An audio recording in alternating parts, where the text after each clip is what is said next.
E sejam todos muito bem-vindos. O meu nome é Félix Fausto e nós aqui do canal Não É de Barbada convidamos você a descobrir os segredos do controverso, do surpreendente e do extraordinário. Então já de antemão faz a tua inscrição, deixa um like, um comentário e ativa aí o sininho das notificações.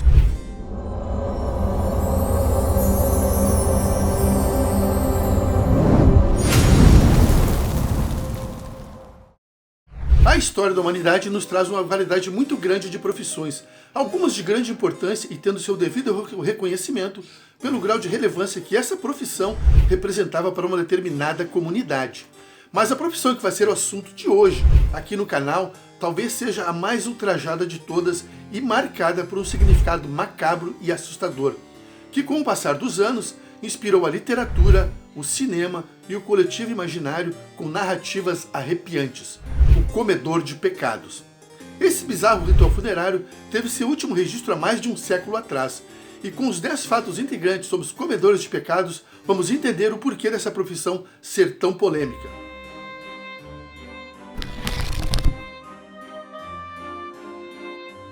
Número 10. Eles estavam em demanda.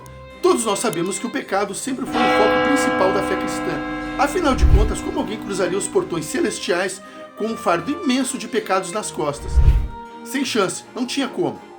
A única forma de aliviar esse fardo era através da confissão, uma prática muito comum no catolicismo. Mas infelizmente, nem sempre isso era possível. A morte poderia chegar de forma repentina, privando o pobre diabo do direito da sagrada confissão. E os pecados remanescentes impediriam o sujeito de entrar no céu, criando um fantasma ou um espírito rancoroso preso na terra. Ou isso ia te garantir uma passagem só de ida para o purgatório.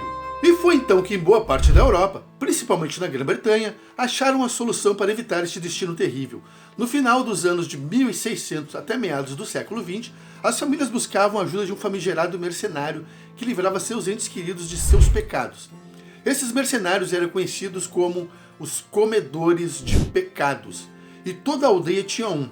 No século XIX, a escritora de viagens Catherine Sinclair, ao visitar o condado galês de Monmouthshire, observou que os comedores de pecados compareciam direto aos funerais, e ela escreveu a seguinte frase: "Esses homens que empreenderam uma postura tão ousada devem ter sido todos infiéis, dispostos aparentemente como Esaú a vender o seu direito de primogenitura por um prato de guisado."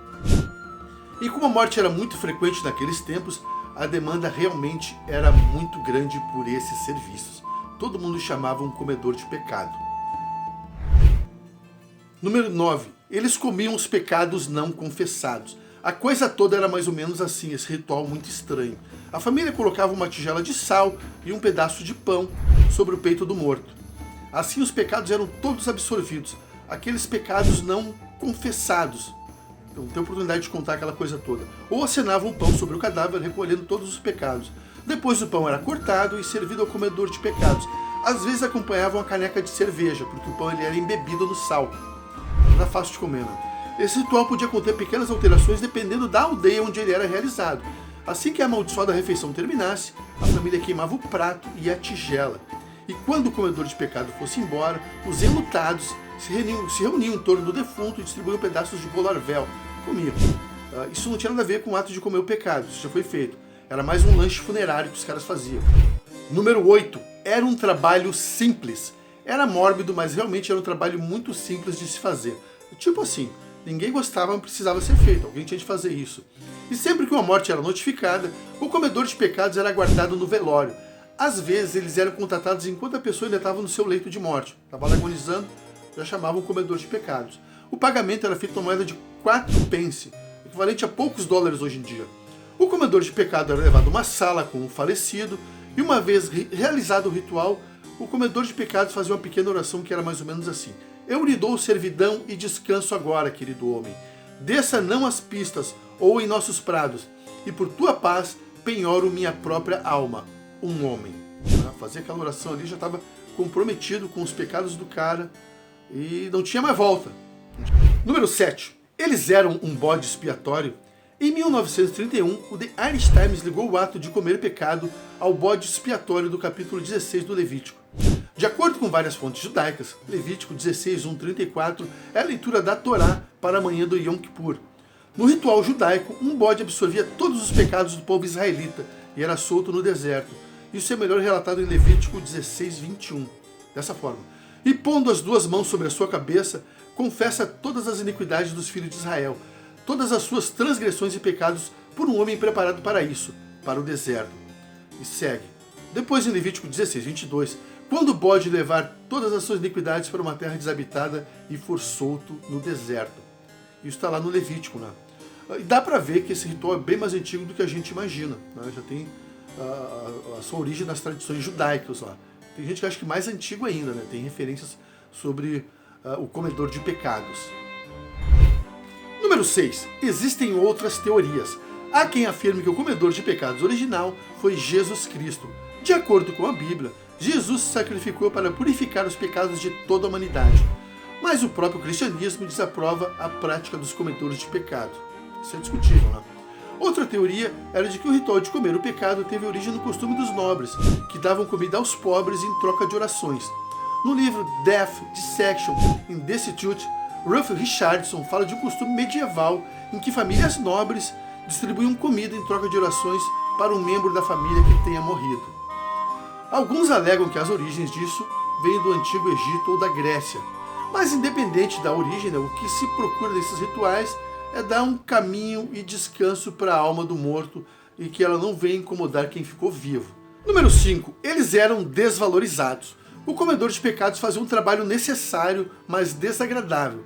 Havia uma crença de que ele fazendo isso, eles se tornavam cada vez mais malignos. Qualquer pessoa disposta a assumir um trabalho desse era, por regra, um desesperado. Era o cara mais preocupado com a comida e bebida grátis do que com a danação eterna. Isso geralmente era feito por pessoas muito pobres, né? Mendigos, bêbados, rejeitados pela sociedade, os párias. O serviço prestado era de um valor inestimável, mas ao invés do agradecimento, os caras receberam o ódio e a desconfiança da população. Afinal, ninguém queria por perto uma figura tão amaldiçoada, ou ser contaminado com a presença deles ali. Eles queriam distância dos caras. Quanto mais longe, melhor. Vem aqui só quando eu precisar de ti. Acabou o serviço, tu te some, te esconde. Fica longe da minha vista. Essa era a ideia geral. Número 4. Eles foram evitados em seu tempo. Se a hostilidade e os baixos salários já não eram ruins o suficiente, apesar do importante serviço que prestavam à sociedade, eles eram tratados como párias, pois o ato de comer pecados era por muitos tratados como magia negra ou obra do próprio diabo. Era considerado uma sorte até tu receber o olhar de um comedor de pecados, mesmo que de relance. Como resultado, os comedores de pecados viviam nos arredores das cidades e aldeias, tipo leprosos ou toda sorte de indesejados. Muitos fizeram o que podiam para manter seus negócios em segredo. O cara até poderia trabalhar como comedor de pecado, mas não contava para ninguém. Às vezes, nem para os familiares. Era um segredo que ele guardava ali até o túmulo dele. Como tinha essa perseguição, né? Os caras realmente eram muito mal vistos. A regra era manter segredo sobre isso. Número 3. A Igreja Católica os queriam mortos. Comer o pecado não era apoiado nem sancionado pela Igreja Católica, apesar do objetivo comum que era ajudar as almas a entrarem no céu.